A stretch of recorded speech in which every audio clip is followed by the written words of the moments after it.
Welcome, everybody, and thank you for joining us on May the 4th. Of course, it is Star Wars Day. I've got I am your father shirt This on. is Star Wars Day. It is. I should be you didn't know? By the way, did everybody just see John's jammies when he went streaming off there? Wait, the kids won't let me see the TV. What am I thinking? Man, oh man. Oh my. Well, listen, if you didn't watch it by now, I'm gonna wait till he puts his earbuds in. If you didn't watch it by now, then you're not really a fan. That's all there is to it. I can't. It took you this long to know.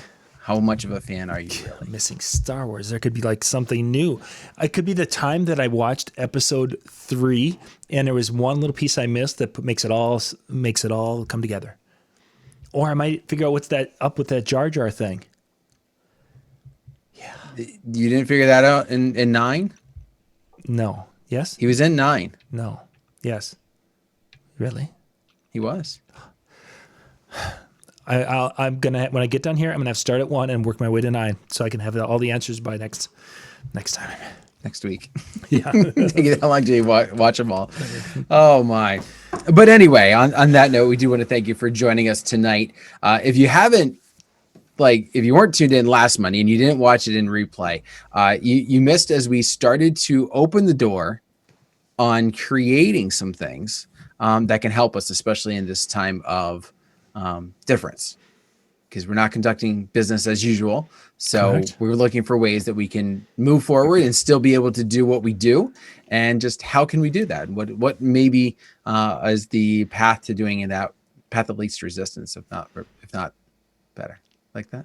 I think what we're really talking about tonight is flexibility, because if the world opens up and we can do our 150 person weddings, and if some of the social distancing is relaxed, we know how to handle that, because that's what we do. What we're talking about tonight are these situations where, and this is probably going to be very, very much a part of our discussion from now until probably September, October, is the 50 person events. Right now, most of us are at 10 person, is the most you can get together. Are we talking weddings under 50? Are we talking weddings under 100? They're going to be modified and changed. And as of right now, if I were looking at the experts and what they're saying, that are the virologists, they're talking 50 person or less events is what we're going to see for the rest of 2020. With that in mind, we need to be flexible and adjusting and be preparing for that. And I think the discussion around a micro wedding type service is something a lot of us should be kind of looking at and thinking about, because I think we're going to have people here June 1st are going to be like, let's do our wedding, but let's do it differently. And off we go. Absolutely. And that's going to be the key. We've got to be able to find a way to meet them at the door. And I would say this is going to go a couple different ways, because let's assume for a second that you don't set something up. Let's go with the negative for a moment. All right. You don't set something up. You don't have a plan in place. And then they decide to make this change. And maybe they have to make this change kind of last minute because, your state was going to do one thing and then something happened locally and they go, sorry, you can't do that. Mm-hmm. If you're not prepared in advance, you're not doing that. I was actually thinking along that same lines, Dan, is that let's say that the Dan Carpenter show was this huge concert sound and light system that I hired because I want to have this big nightclub experience at my event. And I know that that's what I hired. I've got the contract here. I signed that. Now, if I get to the point where I, as a bride and groom, you're part of that couple, it's like, we can't have the big event we wanted to.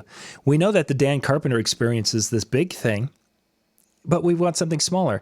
There might be situations out there where people are like, we'd love to have that, but we know we can't. And because the Dan Carpenter experience is known as that, they might not even come to say, hey, Dan, we want something smaller. Because that's the Dan Carpenter experience. Instead of saying, hey, Dan, we'd really like to work, or we still want to do something, but what? So they'll call and say, hey, Dan, unfortunately, we can't do our wedding. We're going to cancel, which is obviously the last thing we want to hear. So I think part of this is putting together the plan and then be proactively communicating that plan to existing, as well as getting it out there to potential future folks who are now looking for doing something different. I think that's the key, because I unless there's some active marketing going on, I would say that a lot of your couples, if they decide to go forward, they're going to assume that they can't have a DJ. Like I actually had somebody who reached out to me about a birthday party, and they're like, "Yeah, it's gonna be relatively small, but we loved you at our wedding, and we want to have you for this birthday party." And normally, I just kind of like birthday parties, so what's the deal? But I was like, you know what? I loved working with you guys, absolutely. But the thought was, because this was gonna be smaller, like, well, we can't have a DJ. You know, we're gonna just, you know, we're gonna rent a sound system, we're gonna press play, and that's all we're really gonna worry about because we can't get a DJ. Right. Yep. So we definitely want to make sure you're actively marketing your plan. Exactly. I've got to be communicating that idea. And for some people, as you're saying, it's going to be planting a seed that they may not have even thought of. And that's okay, because we are still able to give them a service and help them enjoy this very important day in their life and this very important step in their life. It just may not be what they envisioned for the last 20 years of their lives, but we can still do some things and make that a great day to be able to serve them and really kind of keep our businesses and keep our mind in the game until things end up coming back here, hopefully later in sometime in 2021 or later 2020. So if people are going to be scaling their weddings back, what is that going to look like? Let's kind of dig into that first. And we were just talking about an event that is looking at retooling and redoing their things. And one of the things that we're looking at is finding a place where they can practice that social distancing a little bit easier. Mm-hmm. And that, I wonder, as I'm looking at venues in my area here, many of these venues, while they could put 50 people in a 200-person room, it gets to that point of diminishing return, is that they still have to hire the same amount of staff to handle 50 people to a point as 200 because of the machine they've built. Will some of these venues say, you know what, we can't take 50 people because we know we need 100 people to break even? And will they take 50? So I think one of the things with some of these smaller events is we're going to be doing them in unusual places. Mm-hmm. Definitely. I definitely see that. I also see more tents. Yes. This summer. Not because suddenly it's going to be the fad thing, but rather just talking with people, they're afraid to be in a box.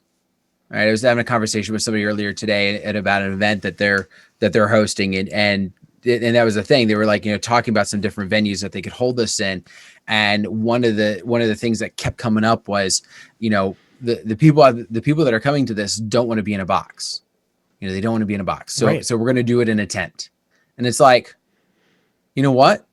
I could understand that. I could completely get it. Like, it's just a mentality of, if I'm open air, suddenly it's not the same as if I'm in a room. Even if I'm completely on the opposite end of the room, I'm going to feel weirder about being in that than I am in a tent and be closer to them.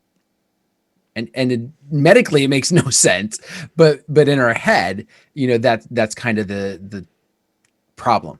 Mm-hmm.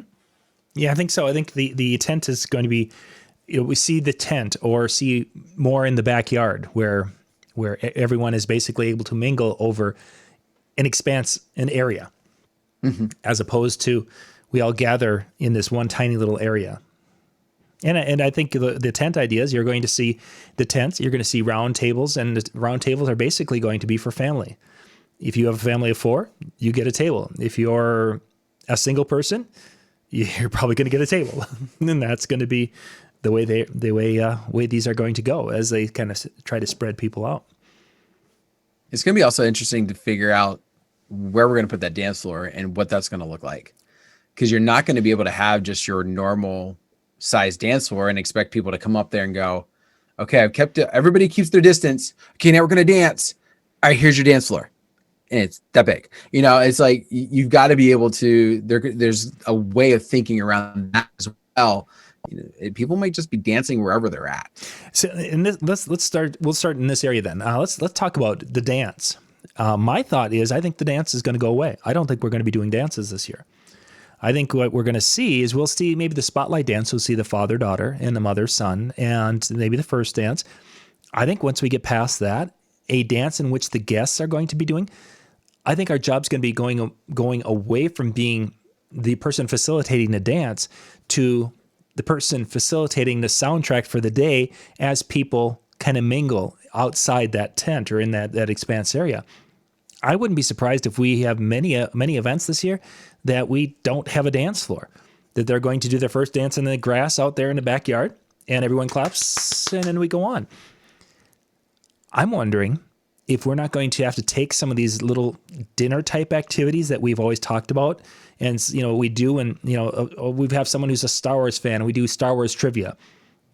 I'm wondering if we're not going to be encompassing those types of things. Couples, the trivia about the couple that we're doing during that cocktail time or during the social time, which the social time would include they're doing their dances and such while people are mingling and engaging. And we are doing trivia about the couple, or we're doing a newlywed game or something to that effect, where we can still have some distancing and still have spacing around, but we're engaging and creating a fun atmosphere in a different way. And I think that right there is where you're going to have your biggest success with your marketing towards these types of events. Because, like I mentioned, I think a lot of if you're right and the dancing does go away, whether it's by personal choice or the venue says, listen, you can do this, but we can't do this. You're going to have people that are going to say, well, if we're not having dancing, then we don't really need people to play music. Like, and especially if the venue goes, well, we have a sound system, we can play your first dance. Mm-hmm. Suddenly the thought is you're not going to need anything else. So when you can promote those extra pieces, when you can promote those elements that you are an entertainer, not a DJ only, it opens up a lot more possibilities and a lot more interest in what you can do.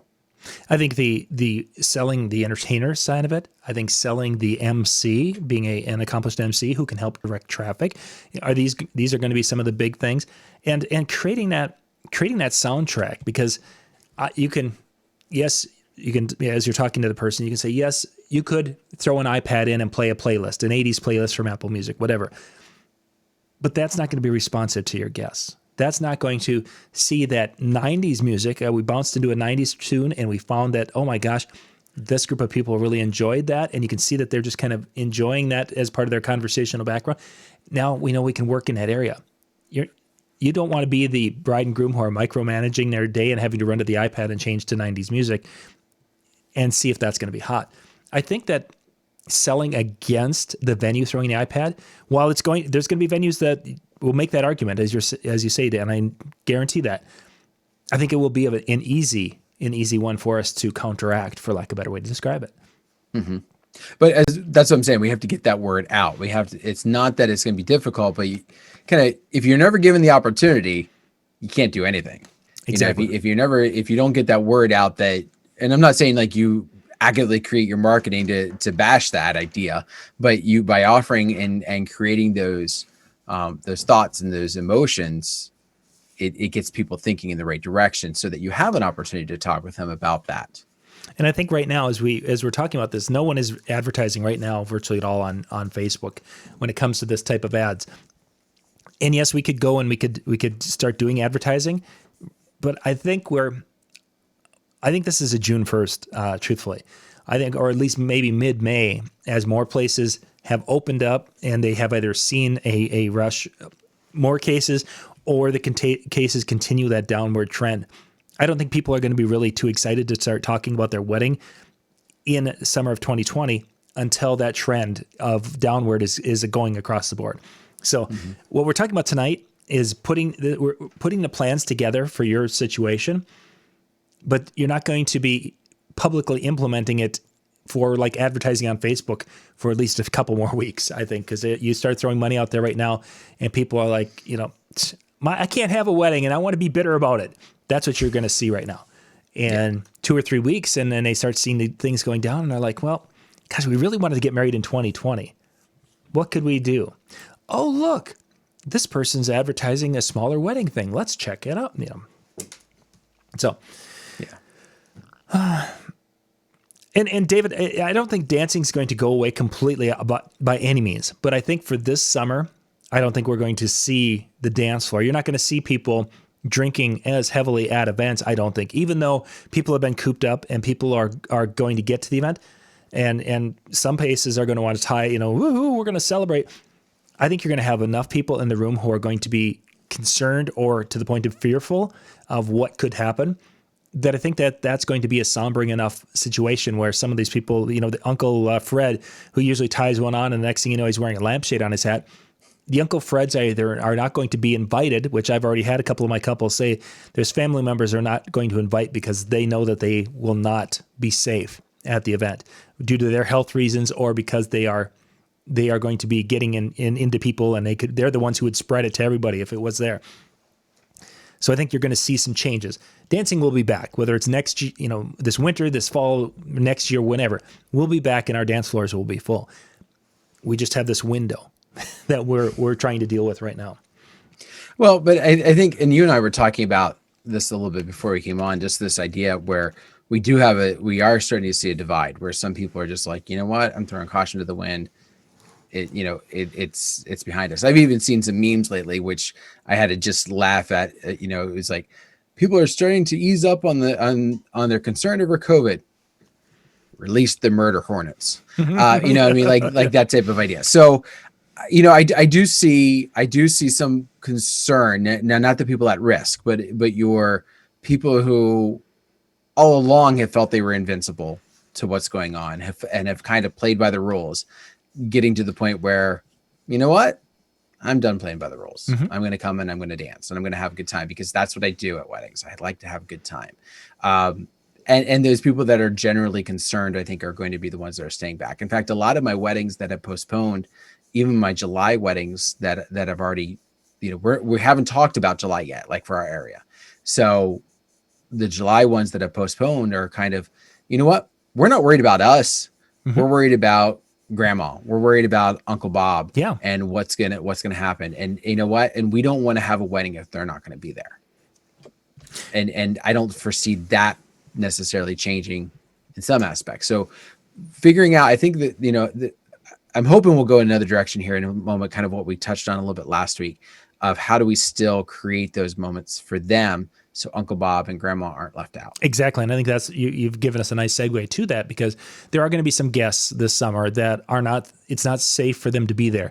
Even though there isn't any, you may be in an area where there hasn't been a case for 3, 4, 5 weeks, whatever it is.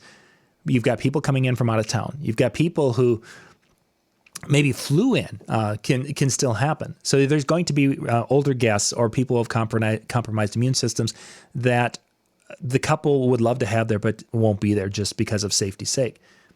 Now we have to figure out, how do we include them as part of the day?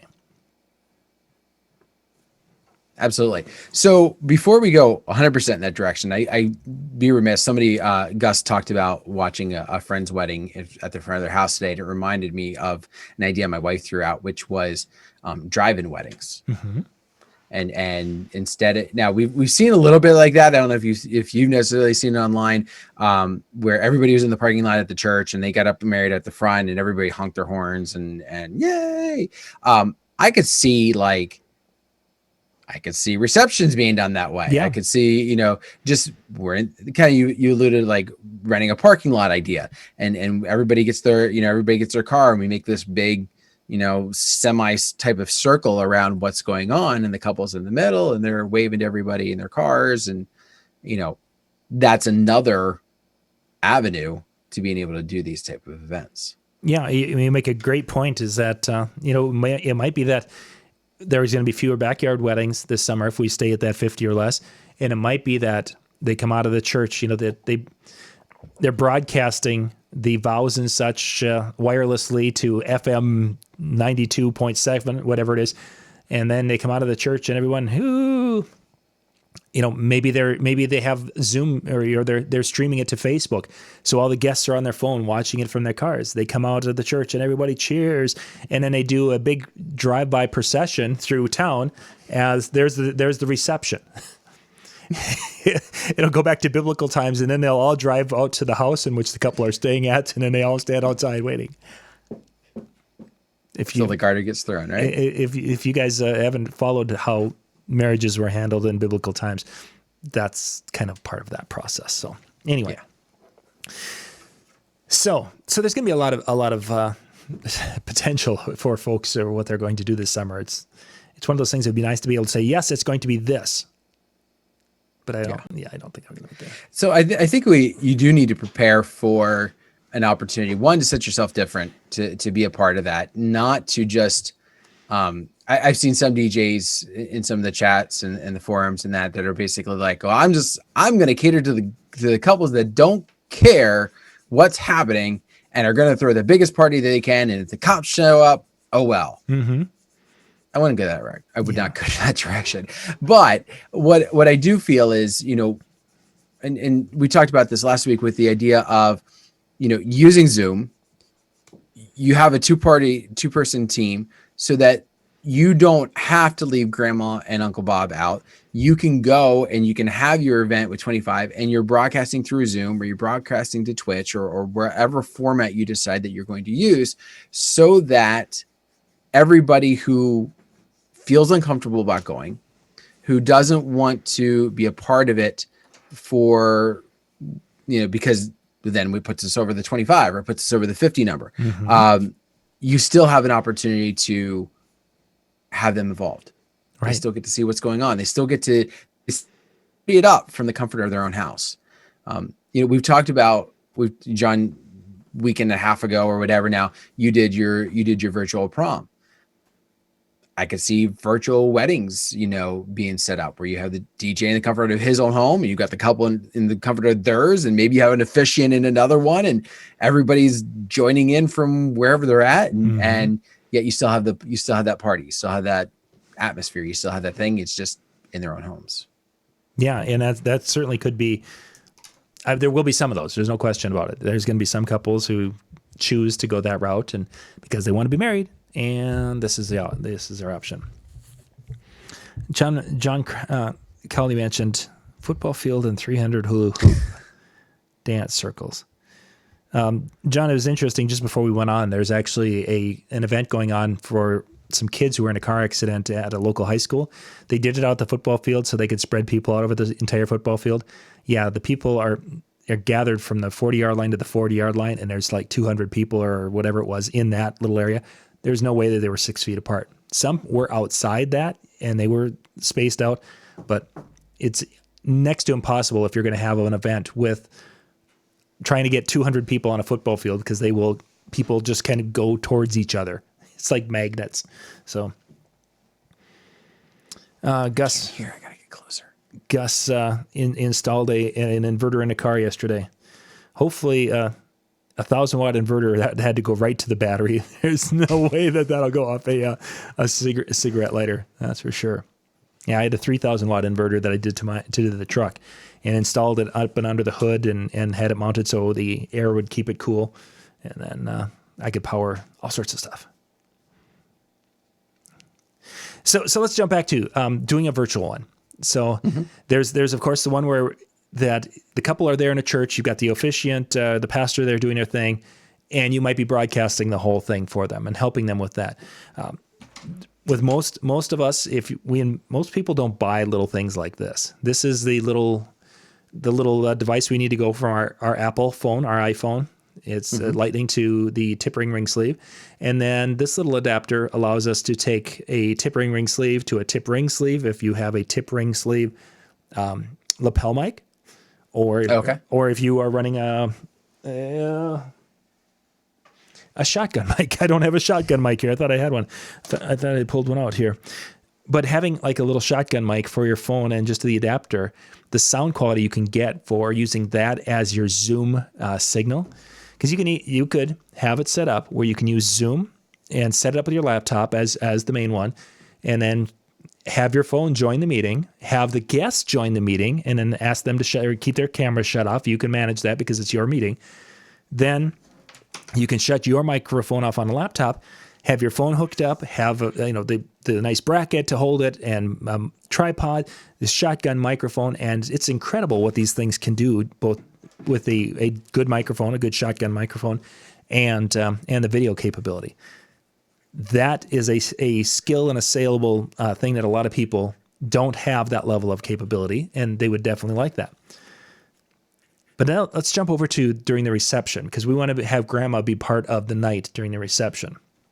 I think it's a different world when we get to the reception than just basically being a fly on the wall type of camera person.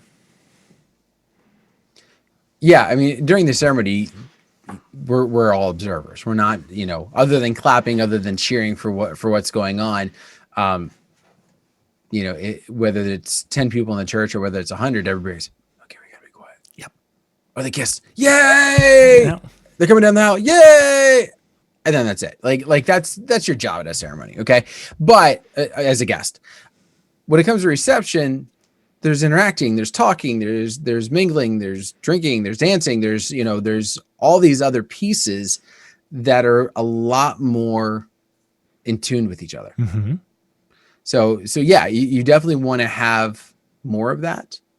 I think there's definitely more communicating on this. And I was, as we started getting into this a little last week, is that I think that if you're doing, creating that soundtrack for the day and you have one person who's fulfilling that role as the DJ, that a second person could actually become the MC, for lack of a better way to describe it, of the live stream that is explaining what's going on, kind of being the host of the live stream, for lack of a better way to describe it. And they could also be announcing the different things that are needed to be announced during the dinner and social time that's going to go on. But that making it so that hey, now I'm going to pan over here, because if you look over here, they're going to be cutting a cake. We want to make sure you guys get a good shot of the cake, and you could be talking and explaining things a little bit too, so that way grandma can say, oh wow, I got to see the cake cutting. Oh wow, I got to see this. I got to see that. They can be part of the day rather than the fly on the wall like we did during the ceremony, where what am I looking at now? Oh, well, we're trying to take you over here to look at this, but they're like, oh, why is the person moving? This is making me dizzy. Well, there's a reason why we're moving, Grandma. It's because we wanted to go over here so you can have people say, hi, Grandma, thanks for joining us, type of thing. Having that host of that video, I think, could be incredibly valuable to the experience and becomes something we as entertainers can offer and sell to our clients. Not to mention, they're going to see a lot more of the wedding than they probably would have otherwise. Exactly. They're not going to be in the corner talking to somebody for 5 hours. They're going to be, they're going to be moved around. They're going to be seeing all those little details. They're going to be up close to the cake cutting, as opposed to being, trying to see over top of somebody or whatever. So, yeah, and I really think you kind of hit on it. What I would probably even throw out, because I foresee videographers potentially having a difficult time at this point right now also, not just because events aren't happening, but as events kick back in, I could see some difficulty with the cost factor, at least in my area. A lot of my weddings do not have videographers. It's not that we don't have them, it's just they don't get booked for a lot of the weddings that I'm working with. And so I could see an opportunity to kind of pair up with a videographer to say, hey, you know what, listen, I'm not the greatest at this, shooting thing. Why don't we team up? You come along, you run the camera, getting all these extra shots of making those moments, and I'll help coordinate my side of it that I'm more comfortable with. You get both teams working together, and depending on how the videographer might package something, maybe they even give something else to the bride and groom besides just being that person who shoots it for grandma and the cousins who couldn't make it. Mm-hmm. Yeah, I think that would be, having a professional behind the camera would certainly be advantageous and give you a much better quality. Someone who has the eye, has the angle and such, and can follow the action. The question really will just become how the working relationship that you can develop in order to pull this off. If you're meeting with them first time Saturday morning, it's not going to happen. It won't happen. With some prep and time and communication, oh yeah, it can definitely happen. No question about that. I did have a couple of mic things though for the that being a host of that live stream video. This little guy, I'll move this a little closer. This is a smart, I believe it's called the smart. It's a Sabin Tech, Sabine Tech. It's the Smart Mic Plus. This is a little Bluetooth microphone that hooks up into your phone or your iPad. Now, the cool thing about it is, as you saw, it had a little windscreen. This is a lapel mic. Click it here, and I'm good to go. And it sounds pretty good. It's not Rode quality, but it's better than our headset quality when we're using headsets to record to a phone. What's cool about it is that under the element, I don't know if you can see, oh yeah, you can see that really well. There is an 1/8" jack. I can take my Rode mic. This becomes a lav belt pack. You've got this little guy, and then you're like, oh, hey, wait a second. Okay, the other one is on the other side because I was using it to record. You can actually hook two of these up. They connect with each other. Then they connect with your phone.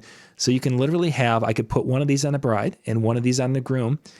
And I would have the lapel on each of them, and I could be live streaming that via my Bluetooth or my cell phone or tablet. And it sounds, with the lapel, with the lav mic, it sounds absolutely fabulous. So these are I think they're on right now. I've seen them on Facebook again. I bought mine last year, and they finally came. But now it's the Smart Mic Plus from Sabine, Sabine Tech, TEK. Rechargeable. They're supposed to last like 4 or 5 hours. I only use them so far for my weekend handyman videos, and I basically put it on and I've shot for the day, and I think I've shut it off for lunch. And my day is probably about 4 hours. So that's one option. Another option, of course, and we talked about these, the little guys, the little Sennheiser digital units. And of course, the Sennheiser is a tip ring sleeve, goes into our tip ring sleeve connector into my phone, and the other end is the XLR to use my favorite microphone. I can use my SM58, and now I have my microphone wireless, and I can go around the room and interview people all night long. Well, 5 hours. So there are some different options out there for using wireless or wired shotgun mic, something like this, to have a better quality sound. And again, you want to have it better than just having the phone, although some of the newer phones do sound really good. There's no question about it. But you want to have something that's a step up than what somebody could get from doing it themselves with their phone. And obviously, if you could get the professional camcorder person and somehow feed that in, which I do have that solution, it's on the other side. I didn't even think about bringing that. But we've got wireless HDMI capabilities that can go about 300 feet, and it's actually virtually no latency. It's an incredible little system, which would allow you to put that little pack on the professional camcorder, run a little jumper to that thing, send it back to the computer, and they would record on their machine, and it would be a win-win for the day. But that's like 3 steps up, because now you're having to do the laptop, you're having to do HDMI capture on the computer. And for most people, that's way more than they would ever want to get into. Yeah. But if you, in the same respect, if you have the team, if you have the resources, and you have the ability to do it, it's a way to set yourself apart and be able to command that fee. That's going to be the other key is, doing some of these, and especially as they're smaller events. I mean, even before all this happened, you get those phone calls. We're having a really small wedding, so we want to have a DJ there. But it's a really small wedding. Mm-hmm. And that was always the key of so you're trying to tell me that it's really small. Does that mean you want it to be really cheap? Mm-hmm. Yep. That'd be sometimes the hint. And so now that we're in this situation, they're like, listen, it's gotta be a really small wedding. Why would you be worth X amount? And we can get into those principles maybe another time, but being able to present those higher tiered offerings, and those higher quality offerings would help to justify, I think, for some couples. Let's talk price in just a second. Robin just shared the link. Robin, I'm going to reshare it again because I can share it over all the different source spots. So Robin found it. Thank you, Robin, for that. Don't buy it tonight. There's no advantage to me if you buy it tonight or not. What will happen is go there, and then Facebook will track you. Then tomorrow you'll get a coupon because it'll show up in your news feed. And I think the coupon was like 20% off or something to that effect, maybe like that. So go there, look at them. And again, if it's something that fits you, don't buy it tonight. Wait until you see the coupon on Facebook, and then grab one or a pair. So far, I've been really quite happy. We're going to be doing some more gardening videos, and literally, I wanted it so when Lori can put her phone on the edge of the garden on this new fence that I built, and she can be walking around the garden, talking and doing things and explaining things, and not have to worry about wires, and yet still getting a really good sound if she's 5 feet from the phone or if she's 30 feet away from the phone. So, okay, sorry about that. Robin did that, and again, thank you, Robin, for finding the link. That's awesome. Pricing. This is something people have been talking about a lot because it's like, okay, smaller events, smaller money. We can't charge a regular rate. I had a talk with a guy today about, my business plan. It cost me X number of dollars to produce a show because of my advertising, because of this, that, and the other thing. And I wondered, I was thinking to myself, is this the time where we stick with our business plan and that, okay, it cost me $400 to produce a show, and I know this, I want to make my money, I wanted this, and I need to be charging $1,200 minimum to go out the door. Is this the time that we stick with that? Or is this the time that basically we say, you know what? I need to be getting out there. I need people to see me. I need to be bringing some sort of income in. And if it's 500, it's 500. If it's 700, it's 700. If it's 1,000, it's 1,000. I need to be out there. Because I wonder which one in the long term of us being out there this summer and doing some of these things and helping people and be seen as the person helping will be better for us. Or if we'd be better off, sticking to the Dan Carpenter experience where people, this is what you're going to get. You're going to get Dan Carpenter. You're going to get this big sound and light show. You're going to get this whole thing, or you're not going to get Dan Carpenter. I wonder which one is going to be the best for us as business people going forward. Well, I think the first thing you have to figure out is if I don't do any event, if I sit on my tuchus and don't do anything, what's it costing me? We say $400 to produce a show, but if I don't do a show that weekend, there's still some cost that's there. You've got equipment costs, you've got marketing costs, you've got, potentially rental space, liability insurance. Like you've got costs that are there. Mm-hmm. And so the question becomes, yes, it's $400 to produce a show, but maybe it's $100 if you don't do anything. Okay, now I've got to realize that if, now I'm losing money if I sit home versus, making those good vibes and making some extra money.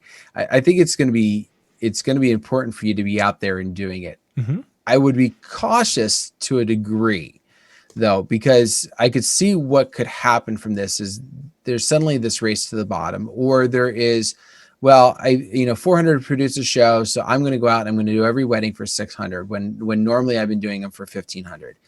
And it's going to appear in a desperation move. I think it would be a good idea to, if you market it the right way, potentially market it with the idea of, listen, these are trying times.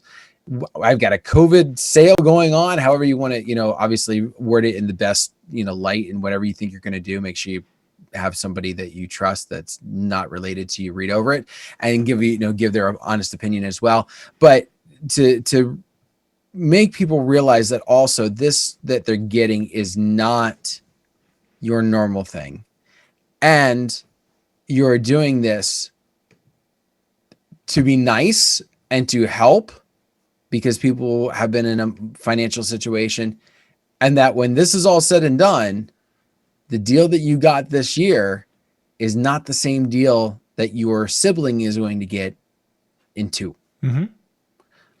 That I think is the the slippery slope that you got to be careful of, because I could see if you knock too much off, suddenly you're not the $1,500 DJ. you're the $1,000 DJ, and you got to build up that piece to get back to that if you're not careful with how you're wording and setting it up. And I think part of the wording, setting it up, you're not going to be doing, it's not going to be as long of an event, as an example. Yeah. You know, maybe on the East Coast, you're doing 3-hour events the way it is. Maybe it's a much smaller system. It's not the experience. It's not the elaborate facade or DJ booths system. There's got to be some give and take in a situation. You can't be bringing the Dan Carpenter experience to someone's backyard and trying to get, and getting $500 for it when he regularly is $2,500. There's going to have to be some scaling back, and that's going to, I don't think there's anything wrong with saying, okay, hey, great, thank you. I'd love to help you out. You're in a backyard. You're going to be doing my typical wedding shows when we're able to do them on a regular year is this. But this summer, I've been putting together some smaller things that I think would be a much better fit. They're a reduced price because it's smaller, this, that, or the other thing. And then you're setting that stage. Exactly. Then when you have the sister saying, I really love Dan Carpenter. He's a great person. You know what? Great. And we're going to be inside at the whatever. And this is my wedding show. And they're like, well, what? You did my sister's? Yes. And that was during a time where we needed to do things differently because of the crowd and the experience and what have you.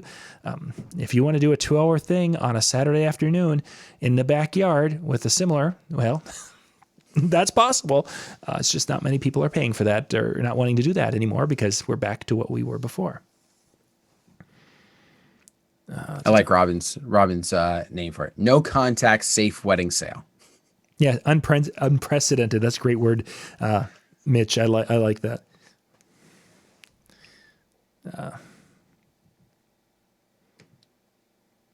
I think Ron mentions, of course, that paying whatever on Facebook. You guys aren't seeing this. Sorry, I'll read it. The groom said you can't put a price over love. He said if you're going to have to pay whatever for his wedding, you only get married. And I'm adding here the idea you only get married once, and you're going to do the wedding, whatever it costs at the way they want it. I think you're going to have that next year. Is you're going to have people who are like, okay, we had to postpone. We're going to have an incredible shindig, and there's going to be a lot more money flowing, especially if the economy doesn't tank as much as some people were afraid it will. If we can keep that economy just kind of floating along here until and then things will take off again, it could be a great summer because you'll have people who are like, we had money set aside before. We've been able to put a little bit more money with it as we've been kind of frugal over the last 6 to 9 months. We could be in a big position next year. So the Dan Carpenter experience might be a really sought after thing because they're like, hey, we want the best and we want this experience. And if it costs a little more, so be it. Let's do it. Okay. So we talked about the idea of the Zoom and doing some things virtually for the guests who can't make it. We've talked about probably more outdoors and under tents. Let's talk about our own personal safety a little bit. Of we're at these events, and in most cases they're talking about social distancing is going to be needed. We need to continue that. And from your perspective, Dan, you have an event, and I've actually got one group that really they're wanting to do something in June, no matter what. They want to do something in June, and they want to do it in the backyard of this place where it's pretty private. Pretty much no one will know, but they want me to come and create. They want me specifically because they know that I'm really good with 70s and 80s music, and they want me to do what would have been like a dream gig for me up until this. But okay, so we have social distancing. How does that change from our side for our safety? What kind of things would you envision there? Well, I would say the first thing when we're talking about this, we're talking about safety, we're talking about, protecting ourselves. I really think that one, if you're not running a 2-mic system, it's time to do so. It's time to set that up to where one is your mic and one is the other people, and you're cleaning it in between because you're still going to be touching it, whatever, but you're not taking the mic that so-and-so had up to their mouth and then suddenly you're doing the same thing. Like, you might as well have just like stood there as they talked. Mm-hmm. So you're cleaning it, but you're utilizing those types of things to keep yourself safe.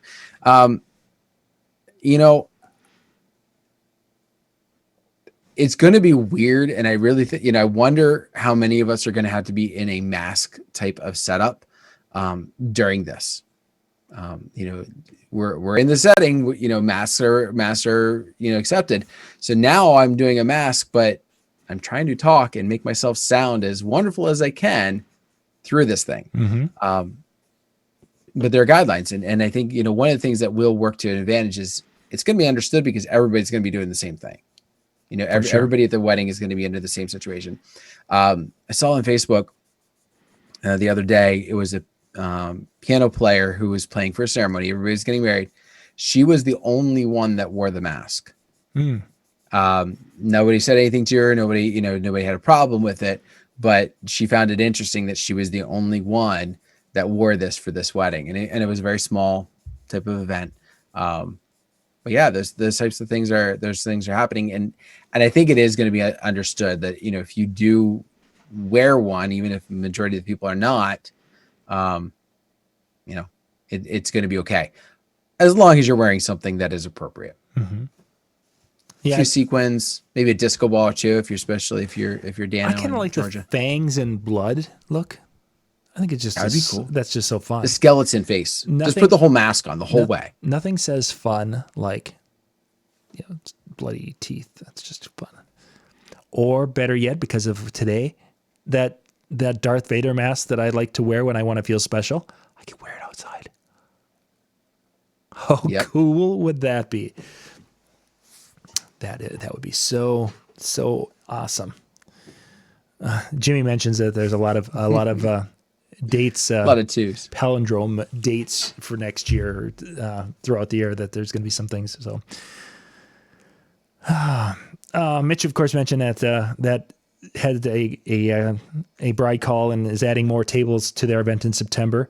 And I could see, if we're back and open and fully open in September, you might have people who, like to hit weddings and are only going to hit one in September, and it could be a much bigger event. It's so hard to say. We hear all sorts of different theories on we're going to have a big bump in the fall again, another hit, and then we hear the slow burn. In Minnesota here, we get to hear Dr. Michael Osterholm. We hear him pretty much daily, and what he's talking about, and so it's so tough to say. And there's a part of me that just my heart breaks for brides. Talking to one for September. And it's the not knowing. She's like, I can plan and plan and plan, and I could be working on this really hard. And she said, I've already had my heart broken once because we moved from May. And, she's like, I don't know if I can take it again. I have no words for you. I'm sorry. I can wait till June maybe by June we'll know. We'll have an idea, as things open up and people are moving around. And otherwise, we don't have that magic or that crystal ball to be able to say for surely. So I've liked my couples that have been, in my viewpoint, the smartest about it. All right. And not to say people who postpone, for August or postpone for September are being dumb, but the ones that are just like, you know what, it might be cleared up by fall and it might not. And exactly, I've already kind of had things go south once. I really don't want to have the potential again. I'm going for next year. Yeah. And if it's still going on next year, who knows what they'll say. Yeah. But they're playing overly safe. And I think it's a good idea. I think it's smart thinking, just to say, you know what, we've been waiting this long. We can wait an extra year. It'll be okay. Yeah. If they need to, that's, and again, some of that, not being disappointed again, it could be a really big part of that. So just to kind of wrap up here, we talked about a lot of different things. I think the big thing right now is for each of us knowing our own areas and where we like to work and the type of folks we have is to put together that plan and that thought process and maybe that package or those options for creating that micro wedding experience. Waiting a couple of weeks here and seeing how it's going in your area. And when you see people are starting to locally have more of that positive feel that, hey, things are on the downward trend, we can open. That's the time to be maybe advertising this, whether it's on Facebook or something to that effect. In the meantime, if you have any clients this is the time you should be reaching out to your clients and saying, hey, checking in, how are you doing? Most of us have already done that at least once, but it might be something to touch base with some of these and say, hey, I just wanted to let you know that this is, I'm working on this in case this would be appealing and it would fit your situation. It's available, and I'd love to work with you on that and such. Again, to let them know that if you're known for the big thing, that you can also do the small thing and create that intimate experience where they'll still have some beautiful memories from their day. It'll just be different. Mm-hmm. Good. Stands. Yeah, excellent. I think we are good. So thank you guys for being with us tonight. We had a good crowd. We had about 50 of them over the different channels, 50 watching. So that works. I think, as we said, this is definitely something that's going to happen one way or another. Whether you're preparing for a wedding or whether you're preparing for just some smaller type of get together type events. I mean, I see graduation parties being a little bit bigger, but within the guidelines. You know what I mean? Like because they, my son or daughter lost out on their prom. They lost out on the actual graduation. So you know what? As soon as we get the all clear, we're giving them a party to make up for this. Yeah, I think you're right. I could see some of those types of things. So there might be some opportunities for you to even, take those ideas that we had tonight, even though in the context of a wedding, and utilize them in some of these other events as well. So take it, run with it, use it, and then give John and I a percentage. But no, I do want to thank everybody for taking the time to join us tonight. Have yourself a wonderful evening. The Chill Room is available, so make sure you're checking that out, djntv.com/chill. Great shows coming up this week as well, and be a part of it. Have some fun, learn some stuff, take advantage of this time, but have a wonderful evening. Good night, Thanks. everybody.